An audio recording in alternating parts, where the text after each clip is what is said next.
진돗개 바로알기운동본부의 장석윤입니다. 반갑습니다. 오늘은 진돗개들의 식탐과 습성의 관계에 대해서 그동안의 경험을 말씀드리겠습니다. 웬 식탐이냐 하시는 분들도 계시겠지만 진돗개들의 식탐은 진돗개의 본능적 프로그램과 밀접한 관계가 있다고 생각하기 때문에 식탐이 많으냐 적으냐에 따라서 성장했을 때의 진돗개들의 형태와 습성을 유추해 볼 수가 있어서 식탐을 관찰하는 것은 번식자로서 중요한 과정이라고 생각합니다. 이제 진돗개들의 식탐에 관해서 이야기를 해보도록 하겠습니다. 결론부터 말씀드리자면 식탐이 과한 개체들은 진돗개의 본능이나 습성, 재능과 기능 면에서 부족한 점들이 관찰되기 때문에 저 같은 경우는 가치를 부여하지 않는 편입니다. 강아지가 태어나서 어미 젖을 빨기 시작하고부터 식탐이 많은 개체들을 가려낼 수가 있습니다. 젖먹이 강아지들을 보면 어미의 젖꼭지 하나를 사이좋게 나눠 먹을 것이라고 생각하지만 그렇지는 않습니다. 이때부터 생존 경쟁을 시작하는데요. 어쩌면 어미 뱃속에 있을 때부터 생존 경쟁이 시작되었을 수도 있죠. 제가 그렇게 생각하는 것은 태어나면서부터 강아지들의 크기가 동일하지가 않습니다.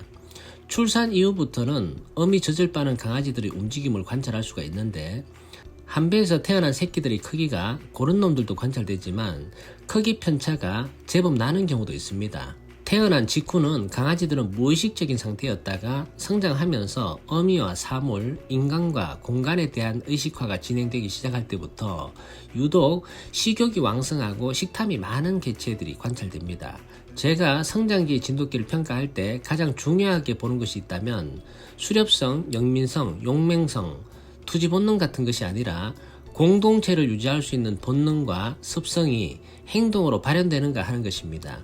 왜냐하면 진돗개들의 강함이라는 것은 생존에 유리한 형질을 의미하는 것이어서 한 개체의 강함이 아니라 무리의 건전성이 유지될 수 있느냐가 관건입니다. 이유는 단순합니다. 개들이 생태하고 존재하는 데 있어서 한 마리는 불가능합니다. 우선 암수가 있어야 짝짓기가 가능하기 때문에 하나의 종이 유지될 수가 있고 험난한 생태 환경을 살아가기 위해서는 한 마리보다는 두 마리가 유리하고 두 마리보다는 세 마리가 유리하기 때문입니다.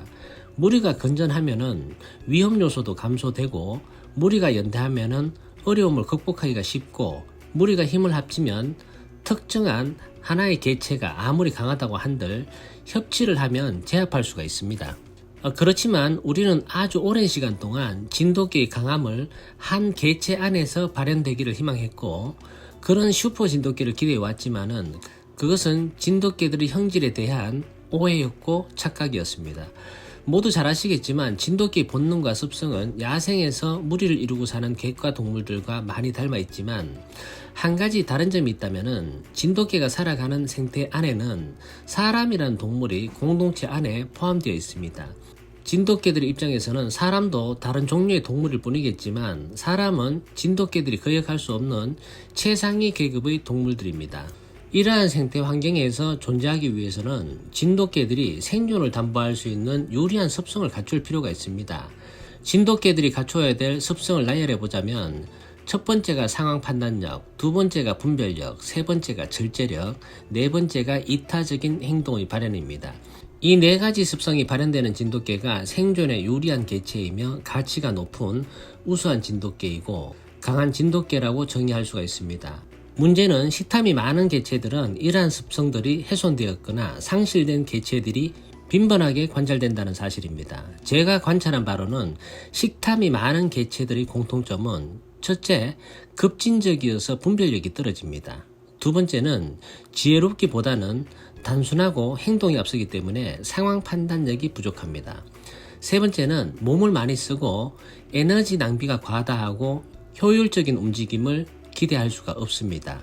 네 번째는 에너지가 소모되는 양 이상으로 많이 먹기 때문에 과대하거나 체중의 증가가 일어납니다. 다섯 번째는 사고의 유연성이 부족해서 동종들과 소통이 원활하지 않기 때문에 싸움으로 힘으로 상대를 제압하려는 호전적 성향이 관찰됩니다. 여섯 번째는 사고의 폭이 좁기 때문에 여유롭지 못하고 이타적인 행동을 기대할 수가 없습니다. 일곱 번째는 눈에 보이는 모든 것들에 대해서 관여하려는 습성이 있어서 군중 심리에 휘둘리고 독립적인 사고 능력이 부족하기 때문에 절제력을 기대할 수가 없어서 부산스러운 행동을 보입니다. 이러한 성향들을 분석하고 종합해 봤을 때 공동체의 건전성을 해칠 수 있는 진돗개가 될 확률이 높다는 것입니다. 저의 경험을 이야기해 보자면 우수한 진돗개의 공통 분모 중 하나가 식탐이 없다는 것입니다. 우수했던 진돗개들은 과대하게 크거나 무겁지 않았고 사고의 폭이 넓고 독립적이어서 상황 판단을 잘하고 에너지를 효율적으로 사용하며 분별력 있게 절제하고 이타적인 행동을 통해서 무리의 구성원으로서 불편함을 초래하지는 않았습니다. 모든 부분에 있어서 식탐과 직접적인 영향이 있는지는 과학적인 증명이 어렵겠지만 저는 밀접한 관계가 있다고 믿고 있으며 우수한 진돗개들에게 공통적으로 나타난 현상들이어서 말씀드리는 겁니다. 저뿐만 아니라 진돗개를 직접 부려보면서 관찰하신 경계의 선배들 역시 비슷한 이야기를 하셨는데요. 진돗개의 형질을 이야기할 때 소방미를 강조하셨습니다. 소방미를 단순하게 정리하자면 진돗개들이 살아가는 데 있어서 알맞게 꼭 필요한 것, 넘치거나 과하지 않은 형질을 이야기하는 것입니다. 식탐이 많은 개체들은 형태적으로는 과대, 과중할 수 있고 내용적으로는 불필요한 에너지의 과소비와 절제되지 않는 에너지의 낭비가 심하므로 소방미와는 전혀 다른 형질의 개체가 될 확률이 높다는 것을 의미합니다. 물론 예외적으로 식욕이 좋은 개체들 중에서도 성질이 좋은 개들도 있고 재능과 기능, 본능과 습성이 우수한 개체들도 있지만 이런 경우의 개체들은 많이 먹긴 하지만 급진적이고 공격적이기보다 방어적인 성향의 개체들이고 이러한 행동 양식은 어릴 적부터 관찰을 통해서 선별이 가능하겠지만 형태적으로는 다소 크고 무거운 개체가 될 확률이 높아서 형태적인 범주를 벗어나기도 합니다.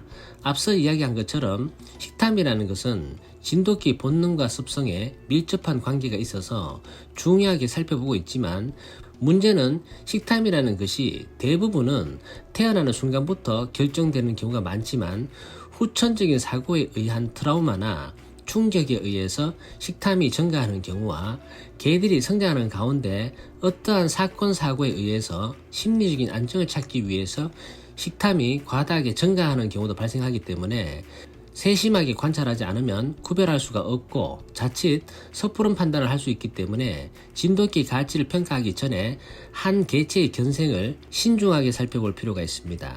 오늘 준비한 이야기는 여기까지인데요. 제가 식탐 하나로 모든 것을 확대 해석한 것일 수도 있겠지만 해석은 해석하는 자의 몫이니까 동원 여러분들께서는 참고만 하시기 바랍니다. 동원 여러분 즐거운 애견생활 되시기 바랍니다. 감사합니다.